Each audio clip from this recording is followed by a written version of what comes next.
Doctor Yunus কি মুসলিম আদৌ, নাকি তিনি খ্রিস্টান, অর্থোডক্স খ্রিস্টান?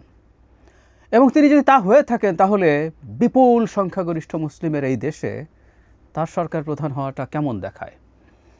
এই ধরনের একটা প্রশ্ন তুলেছেন বিএনপির খুবই সিগনিফিক্যান্ট নেতা জনাব বরকতুল্লাহ বুলু। আমরা তাকে জানি, দীর্ঘদিন থেকে বিএনপির রাজনীতি করেন, এমপি হয়েছেন কয়েকবার, মন্ত্রী হয়েছেন, ওনার অনেক পরিচয়, খুবই দুর্দান্ত সংগঠক নেতা হিসাবে খুবই পরিচিত মানুষ। কিন্তু গতকাল তিনি একটা অনুষ্ঠানে যে ভাষায় এসব প্রশ্ন তুলেছেন, এগুলো নিয়ে আমাদের সিরিয়াসলি কনসার্ন হওয়া দরকার।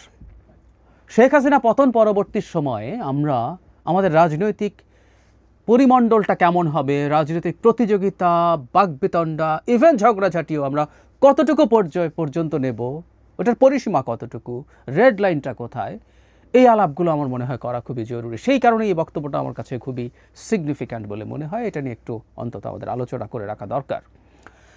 যারা বলো সেই অনুষ্ঠানে বলেছেন, আপনারা ভিডিওটা শুনে নিতে পারেন। সেখানে তিনি দাবি করছেন যে ডক্টর ইউনূসের প্রথম স্ত্রী যিনি ছিলেন মনিকা, তার মা, আমরা মনিকা ইউনূসকে চিনি, অপেরা সিঙ্গার, এবং ডক্টর ইউনূস যখন খুবই সংকটের মধ্যে পড়ছিলেন তখন মনিকার একটা বক্তৃতা একটা চ্যানেলের সাথে ইন্টারভিউ খুবই প্রচারিত হয়েছিল, খুবই স্প্রেড করেছিল, আমরা তখন চিনি। যাই হোক, মনিকার মা তিনি রাশিয়ান অর্থোডক্স খ্রিস্টান, এবং যেন বুলুর ভাষ্য মতে তাকে বিয়ে করার জন্য তিনি শর্ত দিয়েছিলেন, তাদের মধ্যে সম্পর্ক ছিল, বিয়ে করার জন্য শর্ত ছিল তাকেও সেই খ্রিস্টান ধর্মে দীক্ষা নিতে হবে। এবং ডক্টর ইউনূস 1970 সালে অর্থোডক্স খ্রিস্টান হিসাবে দীক্ষা নেন এবং তিনি তাকে বিয়ে করেন।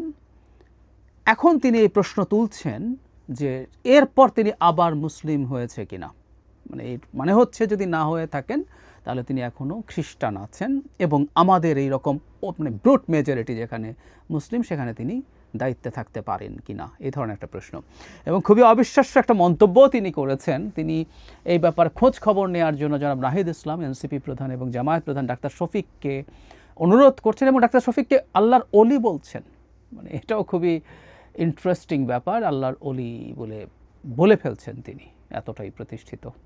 তো তাহলে তো জামাতের দলটাই করা উচিত সবার, যেখানে সভাপতি একজন আল্লাহর অলি। যাই হোক, আমি সেই দিকে আলোচনায় যাচ্ছি না, কিন্তু যে প্রশ্নটা আমরা করছি, ডক্টর ইউনূসের সাথে যৌক্তিক কারণেই বিএনপি সংঘাত তৈরি হয়েছে, এবং এটা আস্তে আস্তে কঠোর দিকে যাচ্ছে। এটার জন্য আমি ইভেন ডক্টর ইউনূসকেই বেশি ব্লেম করি, প্রধানত ব্লেম করি।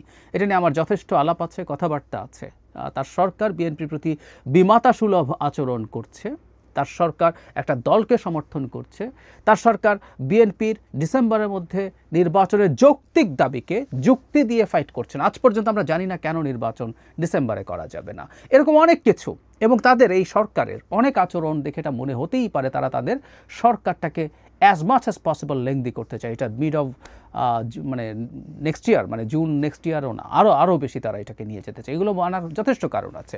এবং সাম্প্রতিক বেশ কিছু আচরণে তিনি, বিশেষ করে টোকিওতে গিয়ে তিনি যেভাবে বিএনপিকে ব্লেম করেছেন, এগুলো খুবই দৃষ্টিকটু হয়েছে, এবং এমন তথ্য দিয়ে ব্লেম করেছেন যেটা সঠিক তথ্য নয়, এটা ডিসইনফরমেশন। সব ঠিক আছে, সো বিএনপির সাথে তার এক ধরনের টাফ সম্পর্ক তৈরি হয়েছে, তার সাথে বিএনপি টাফভাবে কথা বলতেও পারে, সবই ঠিক আছে, এমনকি তার উপরে চাপ প্রয়োগ করার চেষ্টা করতে পারে। কিন্তু এমন সব কথা এখানে আনা হচ্ছে, এমন সব কথা দিয়ে আক্রমণ করা হচ্ছে, আমি মনে করি বাংলাদেশে ভবিষ্যতে এই ধরনের কথার কোনো স্পেস থাকা উচিত না, কোনো স্পেস থাকা উচিত না। বাংলাদেশের মতো একটা ব্রুট মেজরিটি যেখানে মুসলিম, সেখানে যদি তাত্ত্বিকভাবে বলছি ধর্মীয় বা এথনিক সংখ্যালঘু কোনো মানুষ কোনো দিন সরকার প্রধান হয়, ওটা এই দেশের গণতন্ত্রের শক্তিকে ইন্ডিকেট করবে, আমি মনে করি। এটা আরও পজিটিভ বলে আমি সেদিন মনে করব। সুতরাং এর মধ্যে সমস্যার কিছু নাই।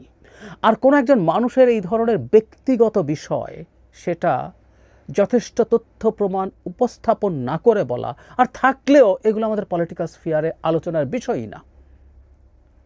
অ্যাড হোমিনাম বলে ব্যক্তিগত আক্রমণ করা, এটা লজিক্যাল ফেয়ালেসি। যখন যুক্তি থাকে না তখন কাউকে আক্রমণের জন্য আমরা এই ধরনের ব্যক্তিগত আক্রমণ করি, কারণ ওনার এইটার সাথে, এটা সত্য কি মিথ্যা, এটার সাথে তিনি যা করছেন সেটাকে ফাইট করার কোনো সম্পর্ক নাই। উনি যদি সাচ্চা মুসলমানও হন, উনি যদি জামায়াতের আমিরের মতো আল্লাহর অলিও হন, উনি যদি ভুল করে থাকেন, জামায়াতের আমির যদি আল্লাহর অলিও হয়ে থাকেন, জনাব বুলুর ভাষ্য মতে ওনার বক্তব্যে ভুল নিয়ে আমরা আলোচনা করি, আমি করেছি, সোশ্যাল মিডিয়াতে আলোচনা আছে, প্রচুর আছে। সুতরাং কে কী ব্যাকগ্রাউন্ডে সেটা না, ডক্টর ইউনূস কী করছেন সেটা তার কর্মকাণ্ড কাজ দিয়েই ফাইট করতে হবে।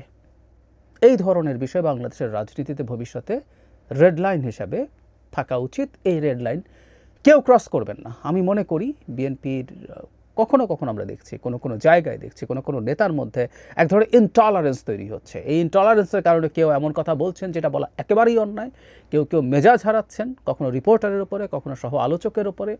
এই জিনিসগুলো না হওয়া ভালো, এই জিনিসগুলো না হওয়া ভালো, বিশেষ করে সেই দলটার ক্ষেত্রে যে দলটা ক্ষমতায় যাওয়ার সম্ভাবনা প্রায় না বলে আমি একদম শতভাগী বলে দিই। সুতরাং সেই দলটা যখন ক্ষমতায় যাবে, সেই দলটা আগেই তার এই সাইন দেখাতে হবে যে পরিবর্তিত বাংলাদেশ তারা ধরতে পারছেন। আমি এটা মানে দ্ব্যর্থহীনভাবে বলতে চাই, বিএনপির অনেক আচরণ, বিশেষ করে টপ লিডার জনাব তারেক রহমানের দিক থেকে অনেক আচরণ আমরা দেখেছি যেগুলো ক্লিয়ারলি বার্তা দেয় যে বিএনপি পরিবর্তনটা ধরতে পারে, বিএনপি অন্তর্গতভাবে পাল্টে যাওয়ার চেষ্টা করছে। কিন্তু দীর্ঘদিন ধরে বিএনপিতে যে নেতারা ছিলেন, যারা আগে এক ধরনের রাজনীতি করে গেছেন, সেই রাজনীতিটা যে আর চলবে না, এই ব্যাপারটা সম্ভবত অনেকে ধরে উঠতে পারেননি। যত দ্রুত তারা ধরতে পারবেন সেটা তাদের জন্য যেমন মঙ্গল, রাষ্ট্রের জন্য মঙ্গল। তাদের সতর্ক হওয়া খুবই জরুরি। দলের দিক থেকেও তাদেরকে সতর্ক করে দেওয়া দরকার বলে আমি বিশ্বাস করি।